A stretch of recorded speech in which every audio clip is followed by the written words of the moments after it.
subscribe masuk surga. Like, komen cepat kaya.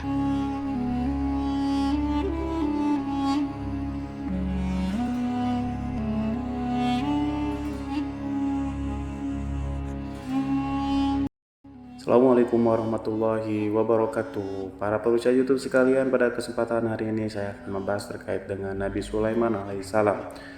Nah, Nabi Sulaiman alaihissalam adalah manusia terkaya sepanjang sejarah kehidupan manusia di muka bumi. Dalam beberapa kitab suci seperti Al-Quran, Alkitab, Injil, Nabi Sulaiman alaihissalam dijelaskan sebagai manusia terkaya yang pernah hidup di muka bumi. Tidak ada satupun manusia yang bisa mengalahkan total kekayaannya. Hingga hari kiamat tiba, nanti para arkeolog telah menemukan situs peninggalan sejarah Islam yang mengungkap total kekayaan lebih dari Nabi Sulaiman alaihissalam. Reis bin Yosef, seorang profesor dari Tyre Active University, seorang peneliti, ia menyatakan bahwa 3000 tahun yang lalu Nabi Sulaiman alaihissalam diperkirakan memiliki kekayaan senilai 2,2 triliun US dollar. Apabila dikonversi dengan nilai mata uang dolar hari ini dan apabila dirupiahkan, maka nilainya setara dengan 32.891.870 triliun rupiah. Nilai itu berkali-kali lipat lebih banyak dari total kekayaan negara Indonesia yang hanya mencapai 11,454 triliun rupiah per 31 Desember 2021. Nabi Sulaiman AS memiliki beberapa mukjizat, diantaranya dapat berbicara dengan bahasa binatang. Beliau dapat memerintahkan mereka untuk melakukan sesuatu. Beliau juga dapat mengendalikan besar kecilnya tekanan angin dan dapat mengatur ke arah mana angin akan menghembus. Sehingga dengan itu Nabi Sulaiman dapat memanfaatkan angin sebagai kendaraannya dan juga kendaraan tentaranya. Nabi Sulaiman juga bisa melunakkan besi dan membentuk menjadi pakaian perang yang anti tusukan, senjata tajam. Tapi Nabi Sulaiman memimpin para jin, mereka tunduk dan patuh pada Nabi Sulaiman. Tidak hanya itu, setan dan iblis laknatullah yang merupakan makhluk pembangkang dapat dibuat tunduk bertekuk lutut pada perintah-perintah Nabi Sulaiman. Bisa melakukan teleportasi, yaitu berpindah dari satu tempat ke tempat yang lainnya dalam waktu singkat. Peristiwa tersebut dibuktikan dengan pemindahan singgasana Ratu Bilqis atas perintah Nabi Sulaiman.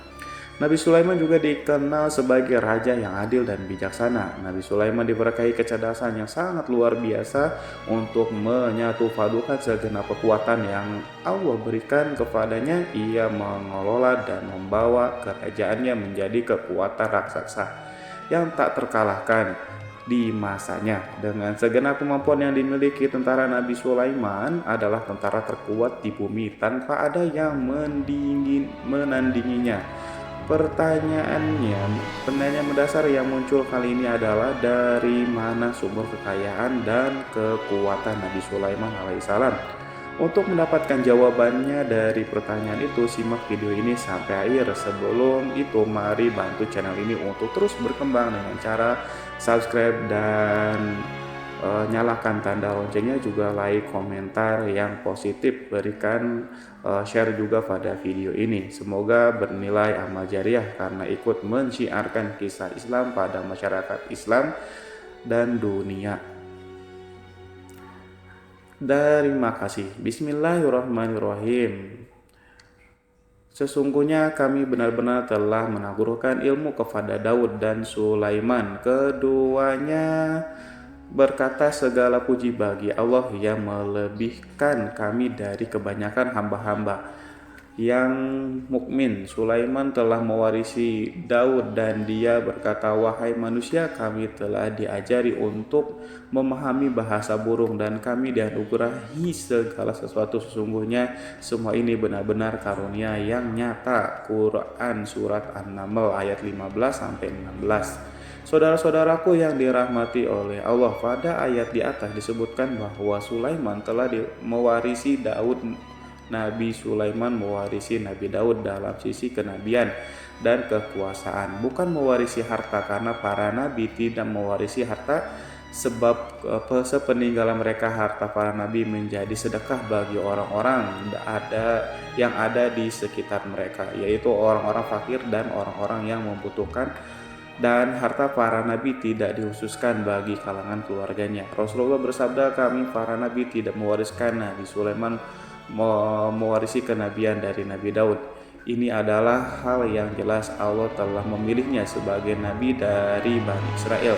Begitu juga Allah telah memberinya kekuasaan kerajaan sehingga ia menjadi pemimpin Bani Israel. Barangkali sesuatu yang paling penting yang diwarisi oleh Nabi Sulaiman dari Nabi Daud adalah tradisi militer. Kemajuan militer yang dahsyat telah berpindah kepada Nabi Sulaiman.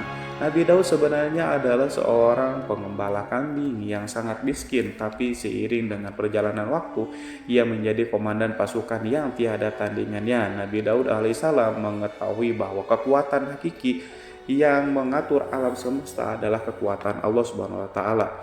Ketika Nabi Daud mengulurkan tangannya dan memegang potongan batu, lalu beliau melemparkannya dengan ketapelnya ke arah Jalut. Nah, kepala Jalut retak dan ambruk menghantam tanah. Ini sebagai bentuk demonstrasi kekuatan darinya. Kehadiran Nabi Daud mengubah pasukan Bani Israel di mana mereka sebelumnya lari jika berhadapan dengan musuh, maka kini keberadaan mereka mulai diperhitungkan di masa kehidupan Nabi Daud. Mengalami peperangan yang sangat banyak, tapi Al-Quran tidak menceritakan secara terperinci hal itu. Al-Quran adalah kitab dakwah di jalan Allah, bukan kitab sejarah. Al-Quran hanya menceritakan di dalam Quran surat ayat 20, dan kami kuatkan kerajaan Daud. Ayat tersebut berarti bahwa Nabi Daud belum pernah terkalahkan dalam peperangan yang diikutinya. Di samping dukungan yang Allah berikan kepadanya, juga pasukan dan rakyat di mana mereka adalah orang-orang yang bertauhid, menyerahkan diri kepada Allah. Allah SWT mengajarkan kepada Nabi Daud hal-hal yang menjadikan pasukannya memiliki keistimewaan yang dengannya mereka dapat mengalahkan pasukan-pasukan lain, pasukan-pasukan besar yang ada di bumi pada saat itu. Allah Subhanahu wa taala telah berfirman dalam Quran surat Saba ayat 10, dan kami telah melunakkan besi untuknya. Baju besi mungkin akan menjadi masalah dalam benak kita ketika orang-orang akan berperang. Baju besi cukup mengganggu gerakan mereka. Kita bisa membayangkan ketika ada dua orang berperang, salah satunya dapat bergerak bebas sementara yang lainnya tidak leluasa bergerak karena tertahan dengan pakaiannya. Namun dengan kekuasaan Allah, Nabi Daud dapat melunakkan besi dan membuat baju besi menjadi ringan yang mudah untuk digunakan. Ini adalah kemajuan penting yang Allah berikan kepada Nabi Daud dan tentaranya. Kemajuan itu kemudian diajarkan dan diwariskan dan dimiliki oleh Nabi Sulaiman alaihissalam. Nabi Sulaiman memiliki pasukan yang dahsyat yang melebihi pasukan manapun di bumi saat itu, atau bahkan mungkin saat ini. Bahkan Allah menambahkan karunia-Nya kepada Nabi Sulaiman yang disebutkan dalam Quran surat An-Naml ayat 16. Dan Sulaiman telah mewarisi Daud, dan dia berkata, wahai manusia, kami telah diberi pengertian tentang suara burung, dan kami diberi segala sesuatu. Sesungguhnya ini benar-benar sesuatu karunia yang nyata. Saudara-saudaraku yang dirahmati oleh Allah, pada suatu hari Nabi Sulaiman alaihissalam mengangkat tangannya berdoa kepada Allah. Berdoa kepada Allah antara hati Nabi dan Allah tidak ada penghalang, tidak ada jarak, tidak ada sekat. Waktu tak ada satu pun dari para nabi yang berdoa kepada Allah. Wali doanya pasti dikabulkan. Doa Nabi Sulaiman alaihissalam direkam di dalam Quran surat Shad ayat 35. Nabi Sulaiman berkata, ya Tuhanku, ampunilah aku, anugerahkanlah kepadaku kerajaan yang tidak dimiliki oleh seorang pun, Sesudahku, Nabi Sulaiman menginginkan dari Allah suatu kerajaan yang belum pernah diperoleh oleh siapapun setelahnya. Allah Subhanahu wa taala mengabulkan doa Nabi Sulaiman dan memberinya kerajaan tersebut. Nabi Sulaiman mewarisi kekuasaan, kenabian, hikmah, ilmu dari Nabi Daud alaihissalam. Orang-orang menyebutnya Sulaiman al-Hakim, Sulaiman yang bijaksana. Kebijaksanaan Nabi Sulaiman tidak terbatas pada keadilannya di tengah-tengah manusia yang juga kasih sayangnya kepada mereka. Namun kebajikan Nabi Sulaiman juga berlaku di kalangan burung dan binatang lainnya. Nabi Daud juga mengenal bahasa burung, tetapi Nabi Sulaiman dapat berbicara dengan bahasa burung. Bahkan ia dapat menggantikannya sebagai pembantunya ketika Nabi Daud bertasbih, gunung-gunung dan burung-burung serta binatang buas ikut bertasbih bersamanya. Bahkan angin pun berhenti untuk mendengarkan tasbih itu. Sedangkan Nabi Sulaiman, Allah Subhanahu wa taala memberinya karunia lebih dari itu, di mana binatang-binatang buas tunduk padanya. Begitu juga angin dan burung. Saudara-saudaraku yang dirahmati oleh Allah, Nabi Sulaiman alaihissalam mampu mendengarkan bisikan semut yang berbicara kepadanya kepada sesamanya. Mereka bahkan ia mampu memerintahkan semut tersebut sehingga semut itu menjadi taat pada perintah pasukan Nabi Sulaiman.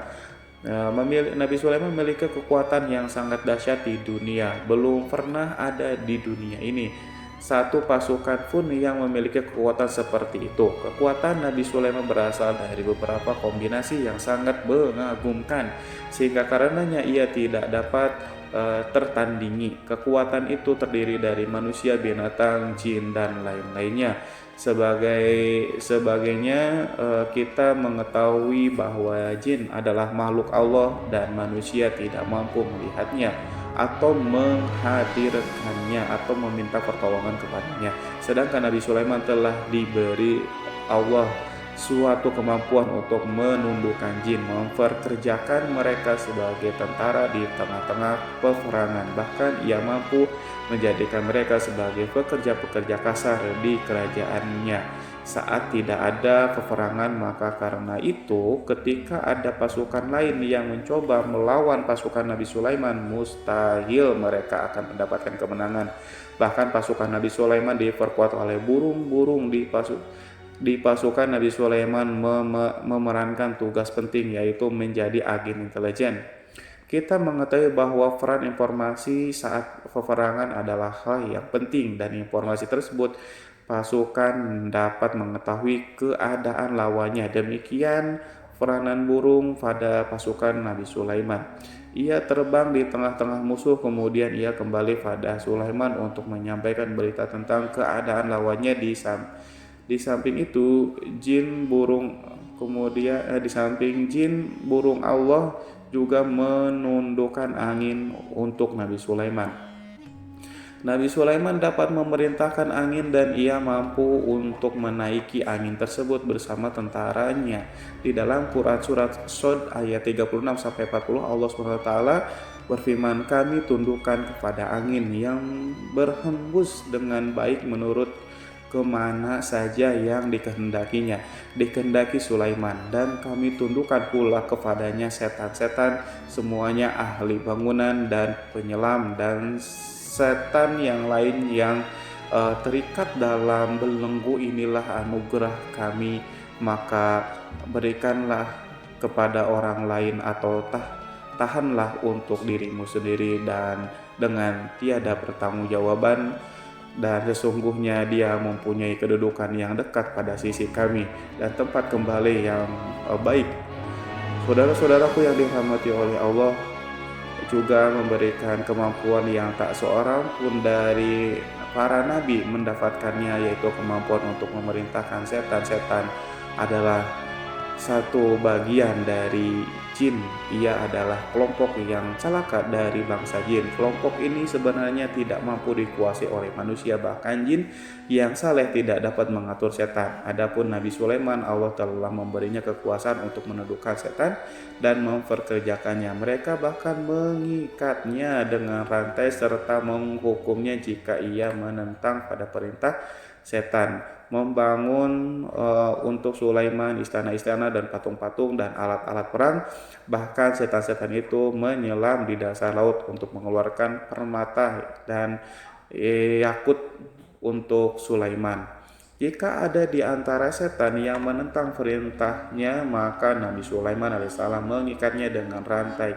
Ini semua menunjukkan kekayaan Nabi Sulaiman dan kekuasaan di mana ia mampu mengatur banyak makhluk di bumi ini.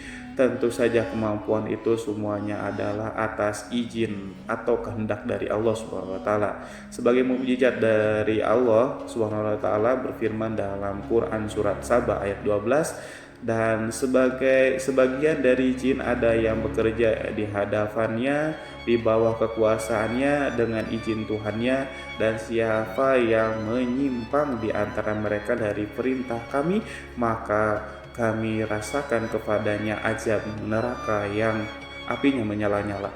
Para jin itu membuat untuk Sulaiman apa yang dikehendakinya dari gedung-gedung yang tinggi dan patung-patung dan piring-piring yang besarnya seperti kolam atau periuk yang tetap berada di atas tungku. Saudara-saudaraku yang dirahmati oleh Allah, Nabi Sulaiman yang bijaksana adalah penguasa yang tak tertandingi di muka bumi ini.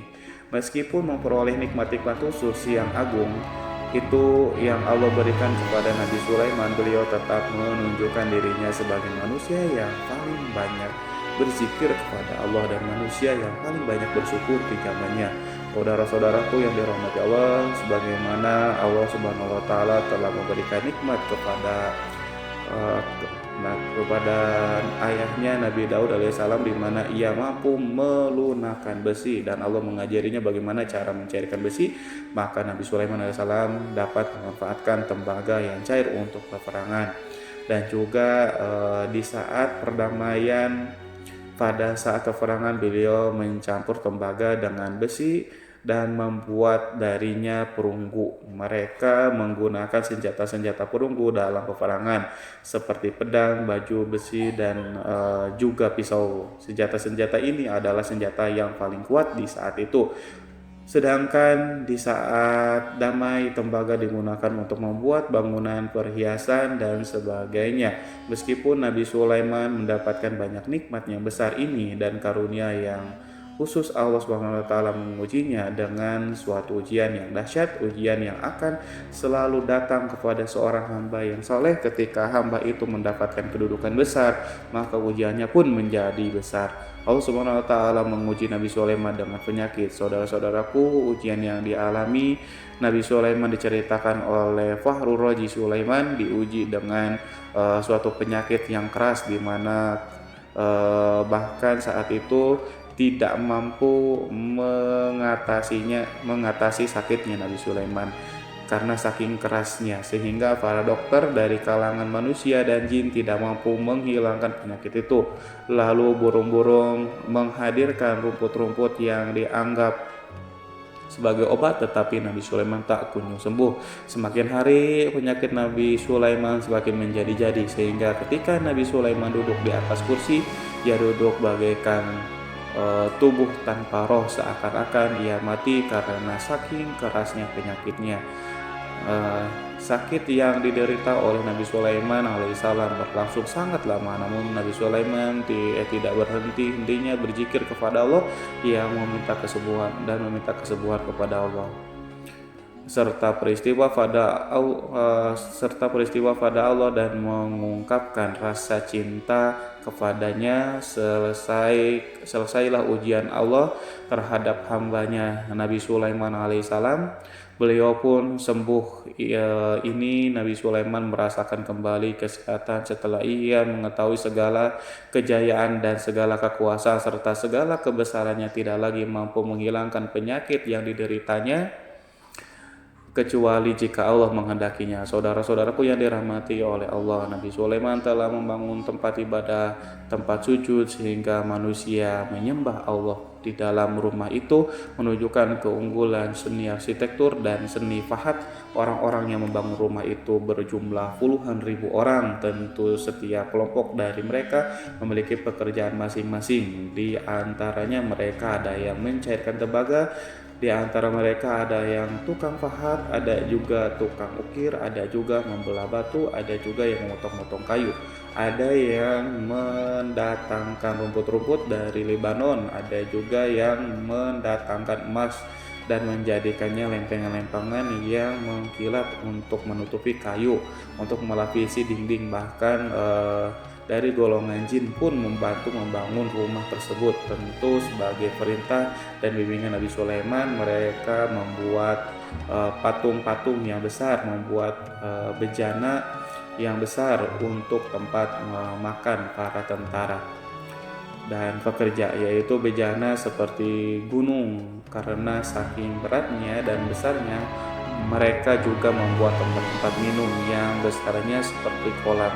Nabi Sulaiman mengawasi para pekerja dan juga mengurusi masyarakatnya, di mana beliau mengenali program mereka dan berusaha memecahkan. Beliau juga mengawasi pasukannya dari kalangan binatang dan burung. Beliau mengetahui apakah ada sesuatu di antara mereka yang tidak datang, tidak hadir, di mana ia pergi, serta mengapa ia pergi. Nabi Sulaiman menguasai pengetahuan itu. Semua Nabi Sulaiman bukan hanya mengetahui problem tentaranya dari kalangan manusia dan juga tentaranya dari kalangan burung, namun ia juga menunjukkan kasih sayang terhadap semut, di mana beliau mendengar bisikan dan tidak suka untuk menginjakkan. Nabi Sulaiman selalu menundukkan kepalanya ke bumi sebagai bentuk rasa rendah diri dan syukur kepada Allah Subhanahu wa taala. Pada saat itu, hari Nabi Sulaiman berjalan di depan tentaranya dan tiba-tiba ia mendengar suara semut yang berkata kepada teman-temannya dari kalangan semut, yaitu terrekam dalam Al-Quran surat An-Nahl ayat 18 sampai 19. Wahai semut, semua masuklah ke dalam sarang-sarangmu agar kamu tidak terinjak oleh Sulaiman dan tentaranya, sedangkan mereka tidak menyadari. Nabi Sulaiman alaihissalam tersenyum mendengar itu, berarti ia berdoa, ya Allah Tuhanku, berilah aku ilham untuk tetap mensyukuri nikmat-Mu yang telah Engkau anugerahkan kepadaku dan kepada orang tuaku, ibu bapakku, dan untuk mengerjakan amal saleh yang Kau ridhoi, dan masuklah aku ke dalam rahmat-Mu dan dalam golongan hamba-hamba-Mu yang saleh.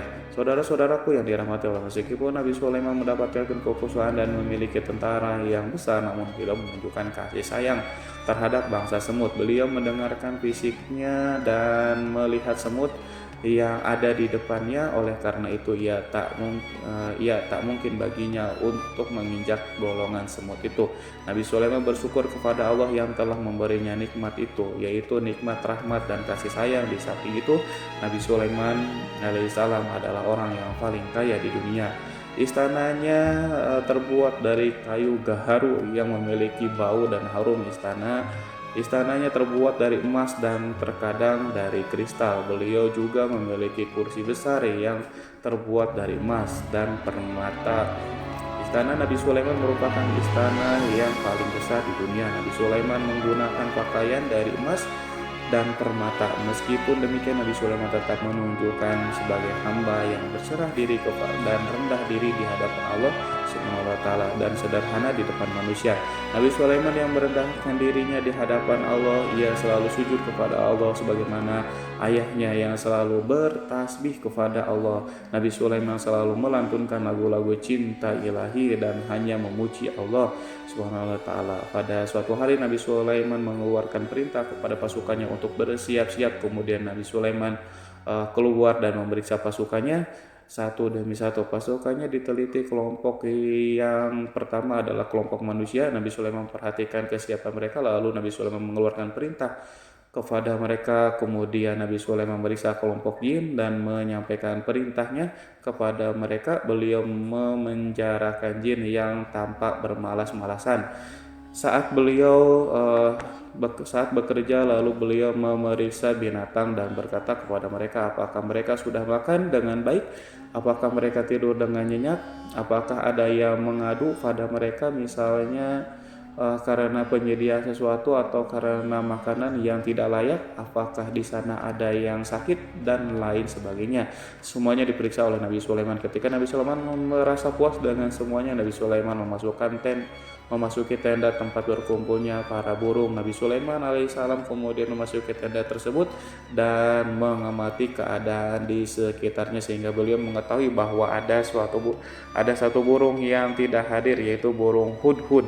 Nabi Sulaiman alaihissalam kemudian berkata kepada yang diabadikan dalam surat An-Naml ayat 20, mengapa aku tidak melihat burung hudhud? Burung-burung yang lainnya tampak terdiam sebagai penghormatan dan mereka mendengarkan apa yang dikatakan pemimpin mereka Nabi Sulaiman. Nabi Sulaiman mengarah ke pandangannya pada semua burung dan tidak menemukan burung hudhud di antara mereka. Tak seekor burung pun yang mengetahui keberadaan burung hudhud. Absen pada apel wajib kali ini, Nabi Sulaiman memulai menampakkan kemarahannya. Apakah dia termasuk yang tidak hadir? Tiba-tiba seekor burung kecil memberanikan diri untuk berkata kepada Nabi Sulaiman, wahai Nabi yang mulia, seharusnya hudhud ada bersamaku kemarin untuk melaksanakan tugas penyelidikan. Ia adalah pemimpin misi itu, namun burung hudhud belum datang. Oleh karena itu aku tidak pergi bersamanya. Burung itu tampak gemetar karena Nabi Sulaiman bahwa hudhud tidak hadir dan tak seorang pun mengetahui kemana ia pergi. Hudhud pergi tanpa terlebih dahulu meminta izin kepada Nabi Sulaiman dan tidak memberitahu kemana keberadaannya. Dalam keadaan marah, Nabi Sulaiman berkata, sesungguhnya aku benar-benar akan mengazabnya dengan azab yang keras atau benar-benar menyembelihnya kecuali jika ia benar-benar datang kepadaku dengan alasan yang jelas.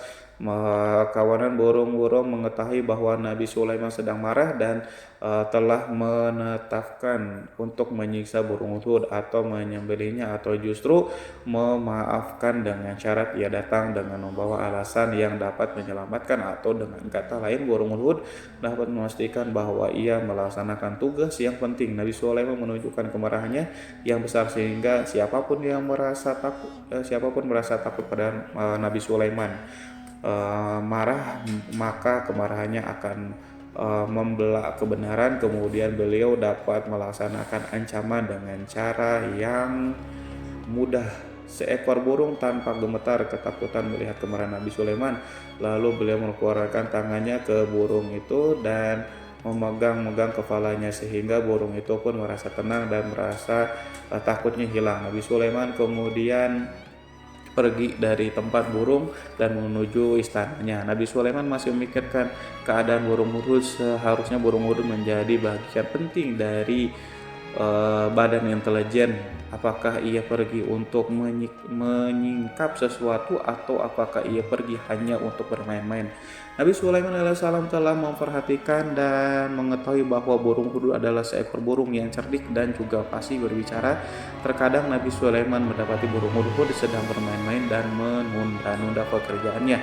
Namun ketika Nabi Sulaiman melihatnya, burung hudhud memahami bahwa perbuatannya tidak benar sebab ia tidak boleh menyampur adukan antara waktu serius dan waktu bermain. Tidak lama setelah itu burung tiba-tiba di tempat para burung-burung yang lain berkata kepadanya, wahai Hud, pergilah engkau ke tempat Nabi Sulaiman. Jika ia mengetahui bahwa engkau telah sampai, jiwamu benar-benar terancam.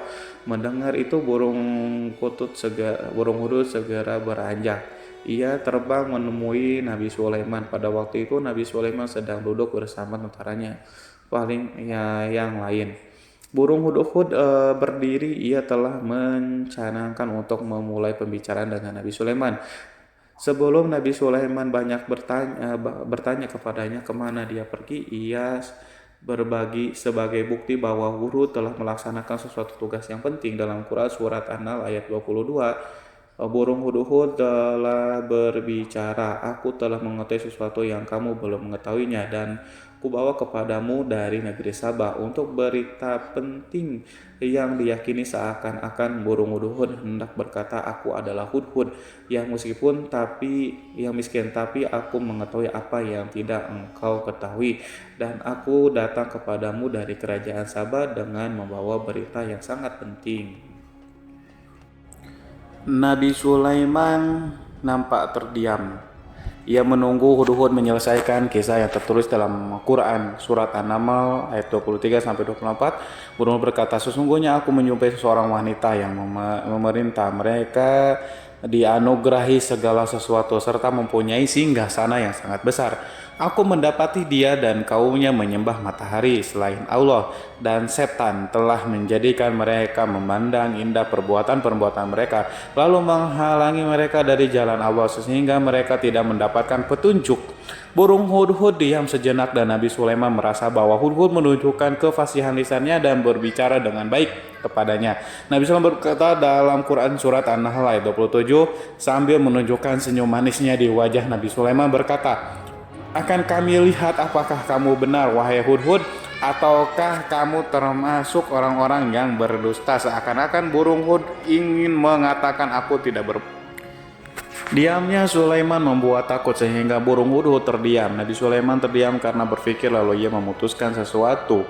Setelah itu beliau mengangkat kepala lainnya dan meminta secari kertas dan pena. Nabi Sulaiman menulis surat singkat dan menyerahkannya kepada hudhud serta memerintahkan kepadanya dalam Quran surat An-Nahl ayat 24, pergilah dengan membawa suratku ini, lalu jatuhkanlah kepada mereka, kemudian berpalinglah dari mereka, lalu perhatikanlah apa yang mereka bicarakan. Al-Quranul Karim hanya ceritakan dalam Quran surat An-Naml bagaimana perginya hudhud dan bagaimana ia menyerahkan surat itu. Lalu Al-Quran langsung menyebutkan keadaan kerajaan Balkis yang saat itu ia sedang membaca surat tersebut di depan para pembesar kerajaannya dan para menterinya dalam Quran surat An-Naml ayat 29 sampai 31. Berkatalah Bilqis, wahai pembesar-pembesar, sesungguhnya telah dijatuhkan kepadaku sebuah surat yang mulia. Sesungguhnya surat ini dari Sulaiman, dan sesungguhnya isinya dengan menyebut nama Allah yang Maha Pengasih lagi Maha Penyayang, bahwa janganlah kalian berlaku sombong terhadapku dan datanglah kepadaku sebagai orang-orang yang berserah diri. Saudara-saudaraku yang dirahmati Allah, dalam surat itu Nabi Sulaiman disebutkan hendaklah mereka menyerahkan diri dan tunduk kepada perintah Sulaiman. Nabi Sulaiman memerintahkan agar mereka meninggalkan penyembahan terhadap matahari. Nabi Sulaiman tidak mempersoalkan akidah mereka dan tidak memuaskan mereka dengan apapun. Nabi Sulaiman hanya memerintahkan bahwa ia berada di atas kebenaran, bukankah ia didukung kekuatan yang berlandaskan keyakinan dan dimilikinya. Nabi Sulaiman hanya memerintahkan mereka agar tunduk dan patuh kepadanya. Ratu Saba menyampaikan surat tersebut di tengah-tengah kaumnya. Dalam Quran surat An-Naml ayat 32 dijelaskan berkata, Bilqis, wahai para pembesar, berilah aku pertimbangan dalam urusanku ini. Aku tidak pernah memutuskan sesuatu persoalan sebelum kamu berada dalam majelisku. Saudara-saudaraku yang dirahmati Allah, para pembesar istana Bilqis menentang surat tersebut. Isi surat itu membangkitkan kesombongan kaum Saba, di mana mereka merasa lebih kuat. Mereka mengetahui bahwa di sana ada seseorang yang mencoba menentang mereka dan mengisyaratkan peperangan kepada mereka. Lalu ia minta kepada mereka untuk memenuhi syarat-syarat sebelum terjadinya peperangan dan kekalahan dalam Quran surat An-Nahl ayat 33. Mereka menjawab, kita adalah orang-orang yang memiliki kekuatan dan juga memiliki keberanian yang sangat dalam. Peperangan dan keputusan berada di tanganmu, wahai rajaku. Maka pertimbangkanlah apa yang akan kamu perintahkan. Saudara-saudaraku yang dirahmati Allah, para pembesar kaum Sabah seakan ingin berkata kita siap untuk melaksanakan perang. Tampaknya ratu itu memiliki kebijakan yang lebih baik dari pembesar kaumnya. Surat Sulaiman itu membuatnya berpikir lebih jernih dan lebih berhati-hati. Ia berusaha sebisa mungkin menghindari peperangan. Ratu itu berpikir dalam tempo yang lama. Nama Sulaiman tidak diketahuinya dan ia pun belum pernah mendengarnya. Oleh karena itu Ratu kaum Sabah tidak mampu mengetahui dan mendeteksi seberapa besar kekuatan Nabi Sulaiman. Boleh jadi Nabi Sulaiman memiliki kekuatan yang dahsyat sehingga ia mampu memerangi kekuasaannya dan mengalahkannya. Kemudian ratu memperhatikan apa yang ada di sekelilingnya. Ia melihat kemajuan masyarakat dan juga kekayaannya. Barangkali ia mengira bahwa Nabi Sulaiman iri terhadap kemajuan kekayaan itu sehingga Nabi Sulaiman ingin menyerangnya. Setelah mempertimbangkan isi surat Nabi Sulaiman dengan cermat, Ratu Saba memilih untuk tidak bersikap sombong dan bodoh. Ratu lebih suka untuk menggunakan bahasa kelembutan. Ia mengirim kepada Nabi Sulaiman suatu hadiah yang besar. Ratu mengira bahwa Nabi Sulaiman seseorang yang ambisius, yang boleh jadi ia telah mendengar tentang kekayaan kerajaan Saba. Para utusan pergi dengan membawa hadiah dari Ratu Saba. Ratu berharap agar mereka dapat memasuki kerajaan Nabi Sulaiman dan akan mengetahui kondisi kerajaan. Saat mereka pulang, Ratu ingin mendengar secara langsung dari mereka tentang bagaimana keadaan kaum Nabi Sulaiman dan pasukannya. Setelah mendapatkan informasi yang cukup, maka Ratu Bilqis dapat membuat sesuatu keputusan yang tepat. Ratu menyembunyikan apa yang terlintas dalam pikirannya, lalu ia berbicara kepada pembesar istananya bahwa ia dapat menyingkapi niat jahat Raja Sulaiman. Lalu cara mengirimkan hadiah kepadanya. Ratu lebih memilih cara tersebut dan menunggu reaksi dari Nabi Sulaiman. Ratu berhasil memuaskan para pembesar istana dan untuk sementara ia menghilangkan ide untuk berperang. Karena para raja jika menyerang satu desa, maka pemimpin desa tersebut adalah orang yang paling banyak mendapatkan kehinaan dan kerjaan. Akhirnya para pembesar kaumnya merasa puas dengan pikiran Ratu Bilqis. Saudara-saudaraku yang dirahmati oleh Allah, dalam Quran surat An-Naml ayat 34-35 dijelaskan, Bilqis berkata, dia berkata sesungguhnya raja-raja apabila memasuki suatu negeri niscaya mereka akan membinasakannya dan menjadikan penduduknya yang mulia menjadi hina, dan demikian pula lah yang akan mereka perbuat, dan sesungguhnya aku akan mengirim utusan kepada mereka dengan membawa hadiah, dan aku akan menunggu apa yang akan dibawa kembali oleh utusan itu. Saudara-saudaraku yang dirahmati Allah, kemudian sampailah hadiah dari Ratu Bilqis kepada Nabi Sulaiman. Para intelijen Nabi memberitahunya bahwa utusan Bilqis datang dengan membawa hadiah. Nabi Sulaiman langsung mengetahui bahwa Ratu Bilqis itu sengaja mengirim orang-orangnya untuk mengetahui atau mendapatkan informasi tentang kekuatannya. Lalu setelah itu ia akan mengambil keputusan atau mengambil sikapnya kepada kerajaan Nabi Sulaiman. Sulaiman segera memanggil semua pasukannya untuk berkumpul. Utusan Bilqis segera memasuki istana. Nabi Sulaiman yang dipenuhi dengan pasukan besar yang bersenjata melihat itu, utusan Ratu Bilqis tercengang dan ia terkejut ketika mereka melihat kekayaan yang mereka bawa tidak ada apa-apanya dibandingkan apa yang ada di sana. Hadiah mereka tanpa tidak berarti, emas yang mereka bawa tanpa tidak memiliki makna. Saat mereka memasuki istana Nabi Sulaiman yang terbuat dari kayu-kayu pohon gaharu, ia mengeluarkan bau yang harum serta dihiasi dengan emas permata. Para utusan Ratu Bilqis berdiri bersama Nabi Sulaiman dan menyaksikan bagaimana Nabi Sulaiman mengendalikan pasukannya. Kemudian mereka mulai berpikir tentang kekuatan dan kualitas pasukan Nabi Sulaiman. Betapa kagetnya mereka ketika melihat di tengah-tengah pasukan itu terdapat singa, burung, dan tentara dari kalangan manusia yang mampu terbang. Mereka pun sadar bahwa mereka di hadapan pasukan yang tiada tersaingi. Demonstrasi pasukan Nabi Sulaiman. Kemudian para utusan ratu dipersilahkan maju ke tempat hidangan makanan. Para utusan itu sangat terkejut ketika melihat berbagai macam makanan dari penjuru dunia ada di depannya, dan di antara makanan itu terdapat pula makanan yang biasa ditemukan di negeri mereka, tetapi mereka melihat bahwa makanan itu memiliki rasa yang lebih istimewa. Selain itu, piring-piring yang ada di depannya mereka dan dijadikan tempat makanannya terbuat dari emas, dan mereka dilayani oleh laki-laki yang berhias dengan emas. Ratu mereka pun tidak mengenakan hiasan itu di meja makanan itu. Terdapat burung, ikan laut, dan berbagai macam daging yang mereka tidak mampu lagi membedakan daging apa itu. Nabi Sulaiman tidak makan bersama mereka, tapi beliau makan dengan menggunakan piring yang terbuat dari kayu. Beliau memakan roti yang kering yang dicampur dengan minyak. Inilah makanan yang dipilih Nabi Sulaiman.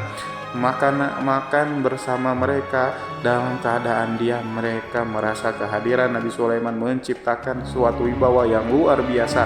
Selesai perjamuan itu, makanan itu sudah selesai. Lalu dengan sangat malu mereka menyerahkan hadiah dari Ratu Bilqis kepada Nabi Sulaiman. Hadiah itu berupa emas. Bagi mereka hadiah itu sangat bernilai tinggi, tapi di sini hadiah itu tampaklah kecil di hadapan kekayaan Nabi Sulaiman yang sangat mengagumkan. Nabi Sulaiman memperhatikan hadiah ratu itu dan berkata dalam Quran surat An-Nahl ayat 36, maka tatkala utusan itu sampai pada Sulaiman, Sulaiman berkata, apakah patut kamu menolong aku dengan harta? Maka apa yang diberikan Allah kepadaku lebih baik daripada apa yang diberikannya kepadamu, tetapi kamu merasa bangga dengan hadiahmu. Saudara-saudaraku, Raja Sulaiman menyingkap dengan kata-katanya yang singkat itu penolakannya terhadap hadiah mereka. Ia memberitahu utusan itu bahwa ia tidak menerima. Ia memberitahu utusan itu bahwa ia tidak menerima hadiah tersebut. Ia tidak merasa puas dengan hadiah itu. Yang membuatnya puas hanyalah, janganlah kalian berlaku sombong terhadapku dan datanglah kepadaku sebagai orang-orang yang berserah diri. Lalu Nabi Sulaiman berkata kepada mereka, pelan hal itu diabadikan dalam Quran surat An-Naml ayat 33, kembalilah kepada mereka, sesungguhnya kami akan mendatangi mereka dengan bala tentara yang mereka tidak kuasa melawannya, dan pasti kami akan mengusir mereka dari negeri itu, yaitu negeri Sabah, dengan terhina, dan mereka akan menjadi tawanan yang hina. Saudara-saudaraku yang dirahmati oleh Allah, Nabi Sulaiman kemudian meninggalkan para utusan ratu setelah terlebih dahulu mengancam mereka. Para utusan itu mengharap agar lebih Sulaiman mau menunggu kunjungan Ratu Bilqis sendiri yang akan membawa misi perdamaian. Akhirnya sampailah para utusan Ratu Bilqis ke negeri Sabah. Mereka segera menuju ke istana sang ratu. Mereka memberitahu bahwa negeri mereka ada di ujung tanduk. Mereka menceritakan kepada ratu tentang kekuatan Nabi Sulaiman dan tidak mungkin bagi mereka mampu melawannya. Mereka meyakinkan Ratu Bilqis bahwa ia harus mengunjunginya dan melihat sendiri bagaimana kebesaran kerajaan Nabi Sulaiman. Kemudian ratu menyiapkan dirinya untuk pergi menuju kerajaan Nabi Sulaiman dan sudah duduk di kursi kerajaan di tengah-tengah para pembesarnya dan para menterinya serta para komandan pasukan. Beliau berpikir tentang sosok Bilqis. Sulaiman mengetahui bahwa Bilqis menuju tempatnya. Meski dikelilingi rasa takut, Nabi Sulaiman berpikir sejenak tentang bagaimana matahari disembah. Ia memikirkan bagaimana informasi yang diterima oleh intelijennya tentang kemajuan kerajaan Bilqis dalam bidang kesenian dan ilmu pengetahuan. Nabi Sulaiman bertanya kepada dirinya sendiri, apakah kemajuan menjadi penghalang untuk mengetahui kebenaran?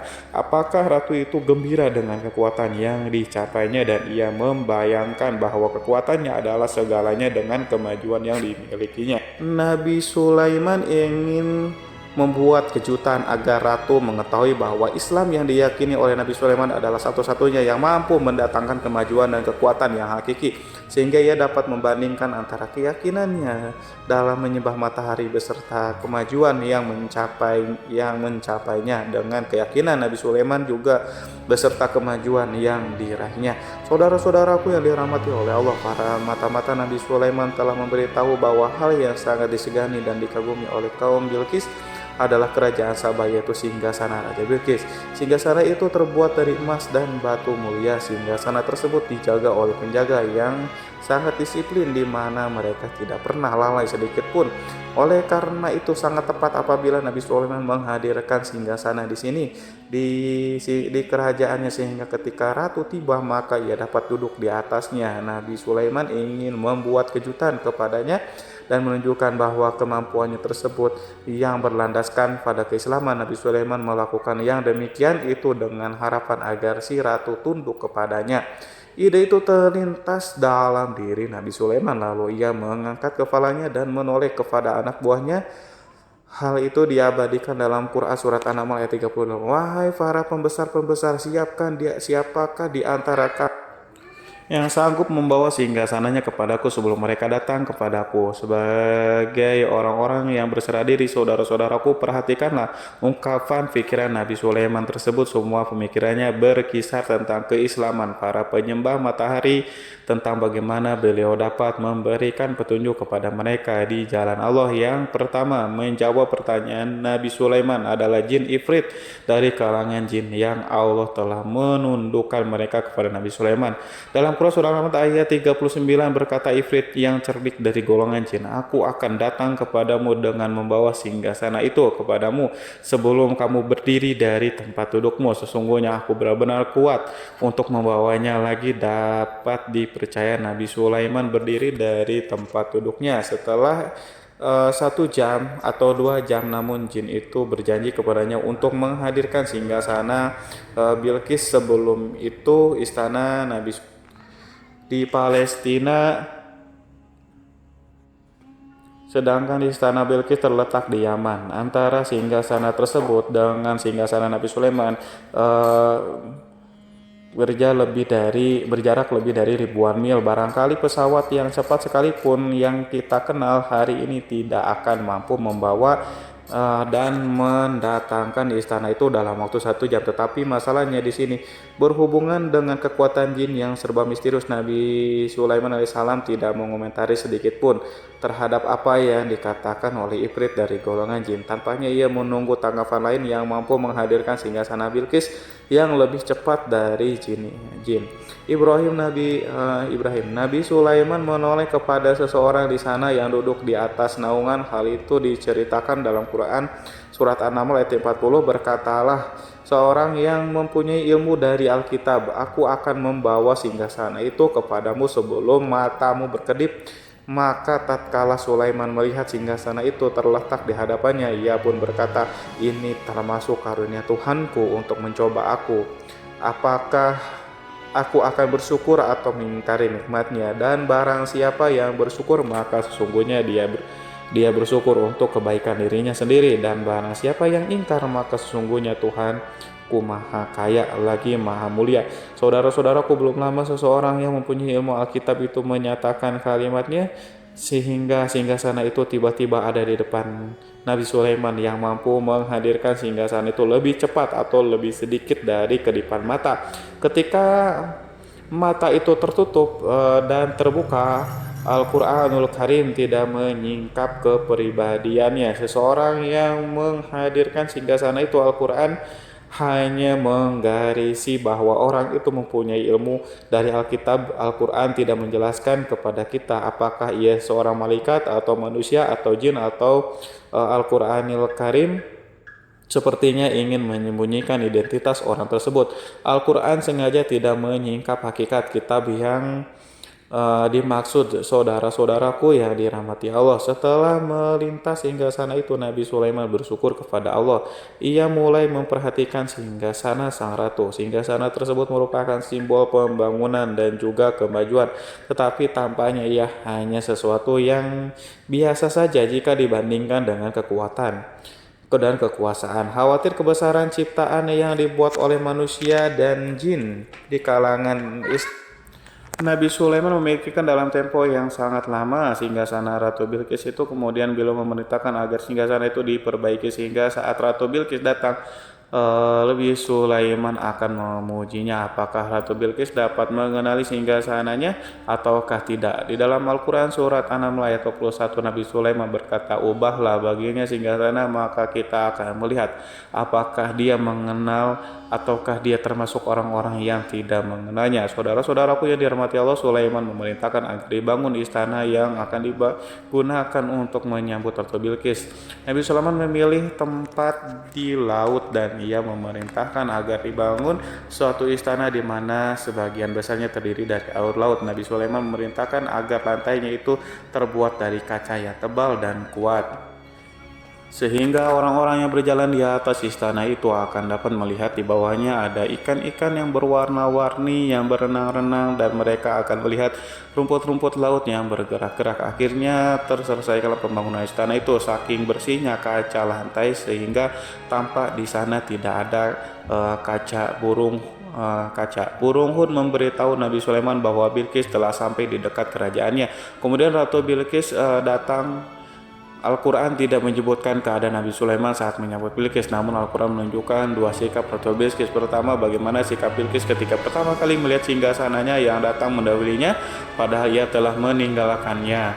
Pengawalnya untuk tetap setia menjaga singgasananya. Keadaan kedua adalah keadaan di depan istana yang dibangun untuk penyambutan Ratu Bilqis. Istana penuh dengan permata yang berenang di bawahnya ikan-ikan. Dalam Quran surat An-Nahl ayat 42 dijelaskan, dan ketika Bilqis datang ditanyakanlah kepadanya, serupa inikah singgasanamu Bilqis? Menjawab seakan-akan singgasana ini adalah singgasanaku. Kami telah diberi pengetahuan sebelumnya dan kami adalah orang-orang yang berserah diri.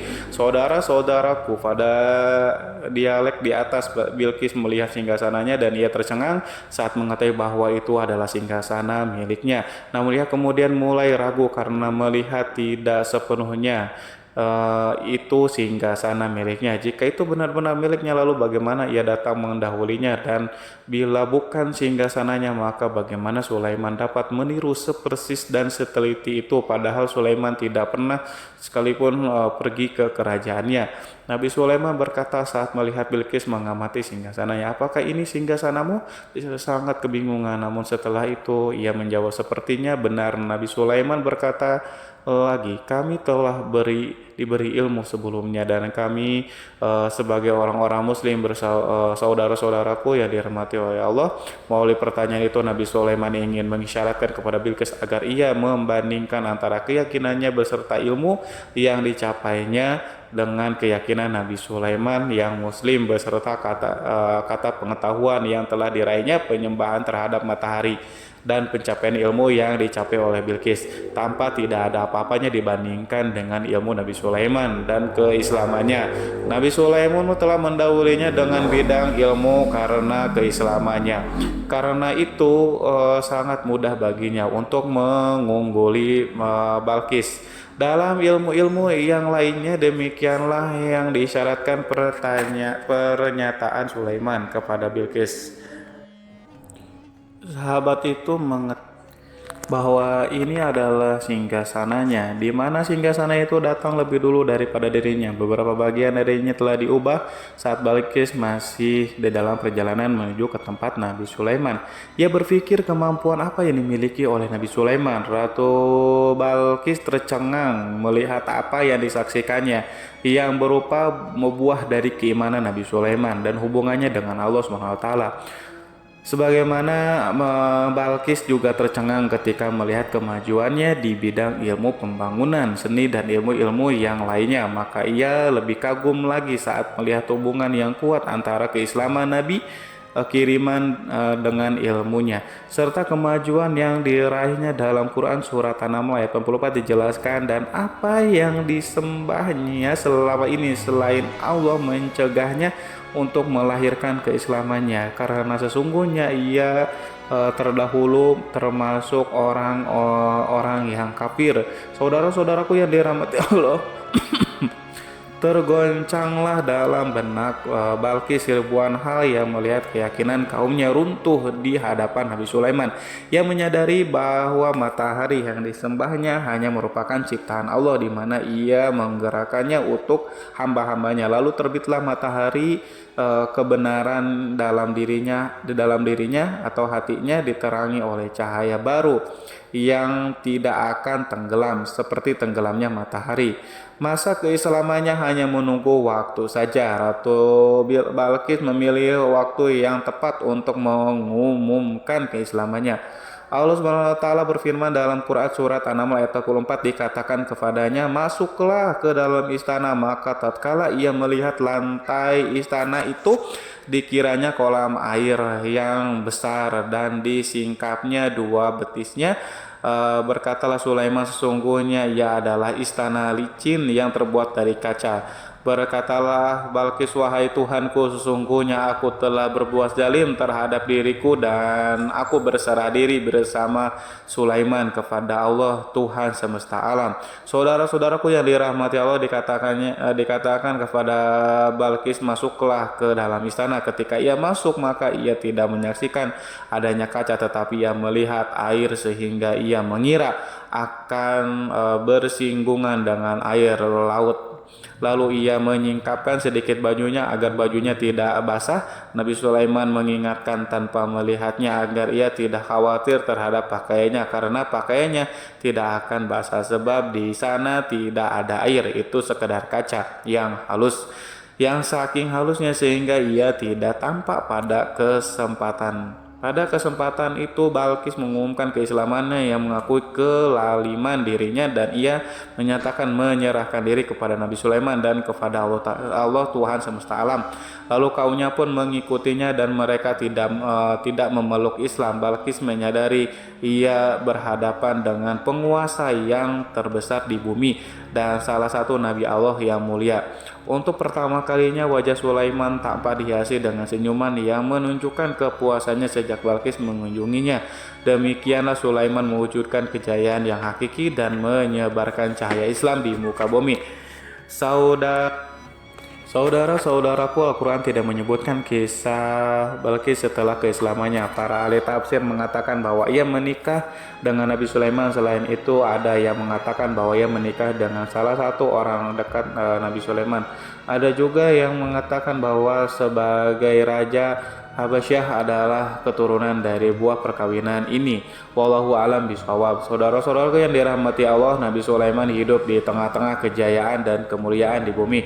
Kemudian Allah menetapkan kematian untuknya, sebagaimana kehidupan Sulaiman berada di puncak kemuliaan dan kejayaan yang penuh dengan keajaiban yang luar biasa. Maka kematiannya pun merupakan tanda-tanda kebesaran Allah yang penuh dengan keajaiban. Demikianlah bahwa kematiannya sesuai dengan kehidupannya, sesuai dengan kejayaannya. Allah berfirman tentang kematian Sulaiman di dalam Al-Quran surat Sab ayat 14, maka tatkala kami telah menetapkan kematian Nabi Sulaiman, tidak ada yang menunjukkan kepada mereka kematiannya itu kecuali rayap yang memakan tongkatnya. Maka tatkala ia telah tersungkur, taulah jin bahwa kalau sekiranya mereka mengetahui yang gaib, tentulah mereka tidak akan tetap dalam siksa yang menghinakan. Saudara-saudaraku yang kemampuan Nabi Sulaiman untuk menundukkan jin dan mempekerjakan mereka serta hubungan mereka dengannya, semua itu menimbulkan fitnah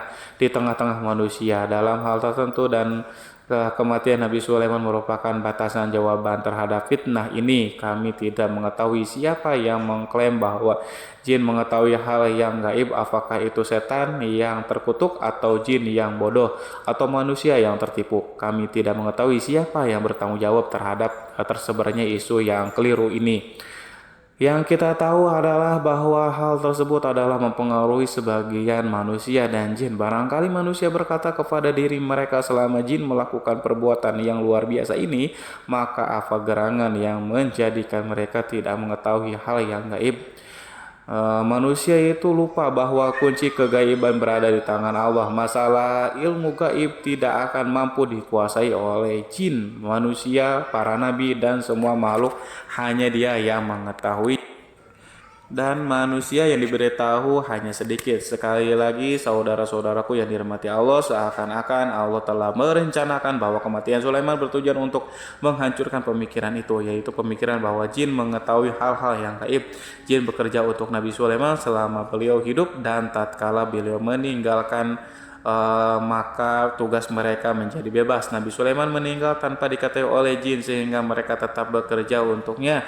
Mereka tetap mengabdi kepada Sulaiman. Seandainya mereka mengetahui hal yang gaib, niscaya mereka tidak meneruskan pekerjaannya. Mereka saudara-saudaraku, pada suatu hari Nabi Sulaiman memasuki mihrabnya untuk itikaf, ibadah dan beribadah kepada Allah.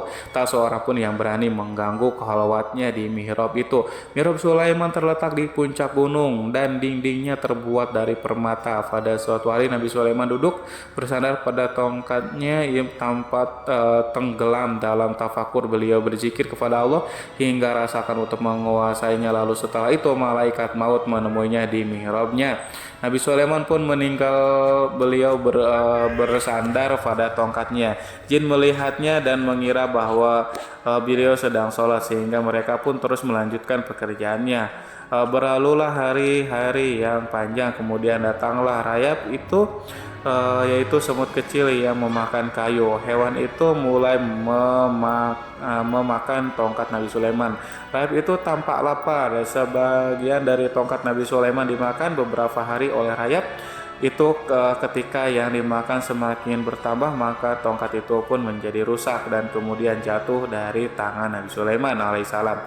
Tubuh mulia itu kehilangan pertimbangan dan kemudian jatuh terhempas di bumi. Tatkala tubuh suci itu tersungkur, maka manusia segera menuju ke arahnya.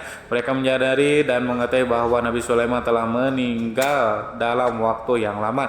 Jin menyadari bahwa mereka tidak mengetahui hal yang gaib dan manusia pun mengetahui hal yang hakikatnya. Ini seandainya jin mengetahui hal yang gaib, niscaya ia tidak akan meneruskan siksa yang hina. Mereka tidak akan bekerja kepada Sulaiman. Demikianlah Nabi Sulaiman alaihissalam meninggal dalam keadaan duduk dan salat timiranya. Lalu berita itu tersebar bagaikan api di bumi. Manusia, burung, dan binatang buas mengantarkan jenazah Nabi Sulaiman. Sekawanan burung tanpa sedih dan menangis. Semua makhluk bersedih. Akhirnya tak seorang pun mengetahui bahwa burung di bumi meninggal seorang yang memahami pembicaraan burung, binatang-binatang, jin, dan yang lainnya. Sebagian burung-burung itu berkata betapa beratnya kehidupan di tengah orang-orang yang tidak mengetahui pembicaraan kita. Wallahu a'lam bishawab. Wassalamualaikum warahmatullahi wabarakatuh.